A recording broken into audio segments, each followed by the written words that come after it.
বাবা স্বাধীনতা সংগ্রামী শিবেন্দু শেখর রায়, ছেলে বর্ষীয়ান তৃণমূল সাংসদ সুখেন্দু শেখর রায়।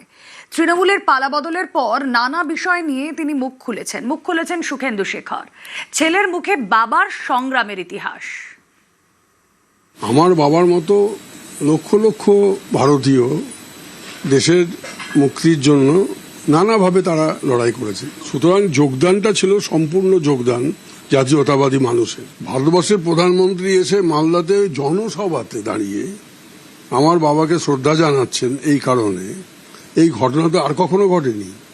বহু মুখ্যমন্ত্রী মালদায় বহুবার গেছেন, কেউ কখনো এটা করেন। সুখেন্দু শেখর রায় তৃণমূলের রাজ্যসভার সাংসদ, বর্ষীয়ান নেতা, অভিজ্ঞ রাজনীতিক। 26-এর ভোটে ভরাডুবি হয়েছে তার দলের। মসনদ থেকে সরতেই প্রকাশ্যে চলে এসেছে তৃণমূলের ঘুণ ধরা চেহারা। যেদিকে চোখ যায় পাহাড় প্রমাণ দুর্নীতি, ঘরে টাকা, মাটির তলায় টাকা। তৃণমূল ক্ষমতায় থাকাকালীন যে কজন নেতা মুখ খোলার সাহস দেখিয়েছিলেন, তাদের মধ্যে অন্যতম সুখেন্দু শেখর রায়। আরজি করের সময় প্রকাশ্যেই প্রশাসনের ভূমিকা নিয়ে প্রশ্ন তুলেছিলেন তিনি। দলের ভরাডুবির পরও তিনি সরব নৈরাজ্যের শাসন নিয়ে। সোশ্যাল মিডিয়ায় তিনি লেখেন, খ্রিস্টপূর্ব 44 সালের মার্চের আইডসে রোমান সম্রাট জুলিয়াস সিজার সেনেটের মধ্যেই ছুরিকাঘাতে নিহত হন। রোমান ক্যালেন্ডারে আইডস মানে সাধারণত মার্চ, মে, জুলাই ও অক্টোবর মাসের 15 তারিখ। কিন্তু এবছর মে মাসের আইডস আসার আগেই পশ্চিমবঙ্গের মানুষ অসহনীয় নৈরাজ্যকর পরিস্থিতির অবসান ঘটিয়েছেন। এই পোস্টকে ঘিরে রাজ্য রাজনীতিতে জোর শোরগোল। আরজি করটা ছিল একটা লাস্ট ওয়ার্নিং। জুলিয়াস সিজার যুদ্ধ জয় করে ফিরছে, হঠাৎ একজন ভিড়ের মধ্য থেকে এসে ওর হাতটা ধরলেন, ধরে ফিস ফিস করে বললেন, beware of Ides of March.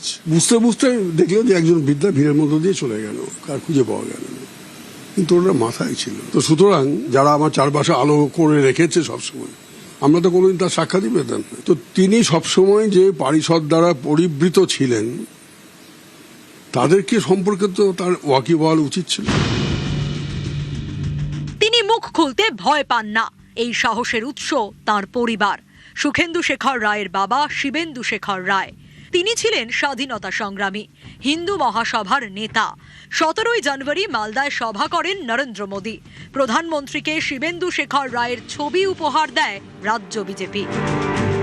ইতিহাস বলে, শিবেন্দু শেখর রায় এবং তার সতীর্থদের সদর্থক ভূমিকার জন্যই মালদা আজ ভারতের মানচিত্রে। প্রধানমন্ত্রীর মুখেও শোনা গিয়েছে শিবেন্দু কথা। मैं सर्वप्रथम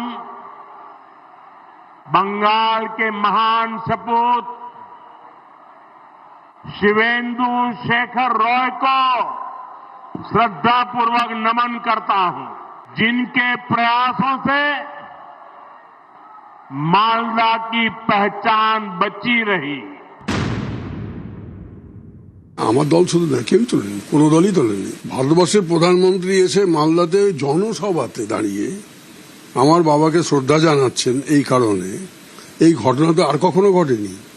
বহু মুখ্যমন্ত্রী মালদায় বহুবার গেছেন, অন্যান্য প্রধানমন্ত্রীও মালদাতে গেছেন ইন্দিরা গান্ধীর মিটিংয়ে। তো আমি অর্গানাইজার ছিলাম, one of the organiser.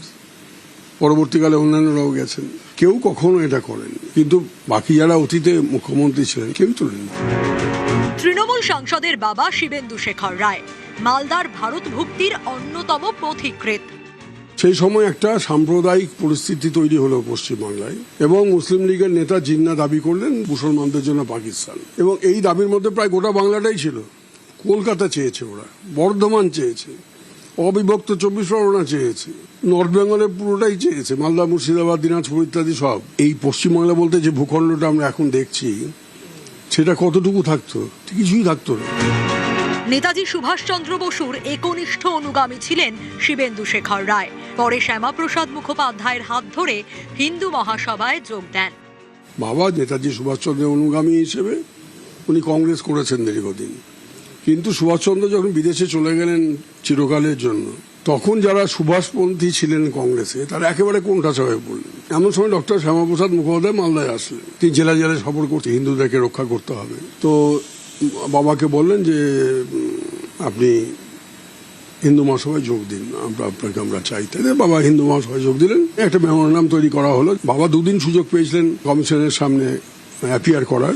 15 August সারা দেশ স্বাধীনতা উৎসব করছে। দিনাজপুর, মালদা, মুর্শিদাবাদ, নদিয়া, এই 4টে জেলার লোক ভয় কাঁপছে। কোনো ঘোষণা নেই যে এগুলো ইন্ডিয়াতে না পূর্ব পাকিস্তানে। আমাদের বাড়ির একেবারে গায়ে হচ্ছে রামকৃষ্ণ মিশন। রাত্রি 9টার সময় চিৎকার করছেন, শিবেনবাবু শিবেনবাবু। বাবা ভেবেছেন বোধহয় অ্যাটাক হয়ে গেছে। ছাদ থেকে বন্দুক নিয়ে ছুটে এসছেন। স্বামীজি বলেন আগে বন্দুক ফেলুন। এসে স্বামীজি বাবাকে জড়িয়ে ধরে কাঁদছেন, আনন্দ অশ্রু, বলছেন আমরা ভারতে। ইতিহাসের সন্তান শিবেন্দু শেখর রায়, কিন্তু সেই ইতিহাসেই কোথাও যেন চাপা পড়ে গিয়েছিল নামটা। মালদায় প্রধানমন্ত্রীর হাত ধরে ইতিহাস থেকে বর্তমানে ফেরা।